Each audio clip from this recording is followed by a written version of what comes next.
కూటమి ప్రభుత్వం పారదర్శకతకు పాతరేస్తోందని మండిపడ్డారు వైఎస్ఆర్సీపీ అధికార ప్రతినిధి నాగార్జున యాదవ్. 7 నెలల్లో 78 రహస్య జీవోలు దాచారని ఆరోపించారు. అత్యంత కీలకమైన ప్రాజెక్టులను తన మనుషులకు చంద్రబాబు కట్టబెట్టారన్నారు. అందుకే జీవోలను రహస్యంగా ఉంచారన్నారు నాగార్జున యాదవ్.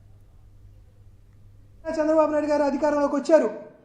తన అబద్ధాలతో, తన మోసాలతో చివరికి అధికారాన్ని చేజిక్కించుకున్న తర్వాత ఈ 7 నెలల కాలంలో చంద్రబాబు నాయుడు గారు తమ కూటమి ప్రభుత్వంలో 78 కాన్ఫిడెన్షియల్ ప్రభుత్వ ఉత్తర్వుల్ని ప్రజలకు తెలియకుండా, సమాజానికి తెలియకుండా, పత్రికలకు తెలియకుండా, మీడియా సమూహాలకు తెలియకుండా 78 రహస్య ఉత్తర్వులని ఆంధ్రప్రదేశ్ రాష్ట్ర ప్రభుత్వం చేసిన విషయాన్ని మీ అందరి దృష్టికి తీసుకొస్తున్నా.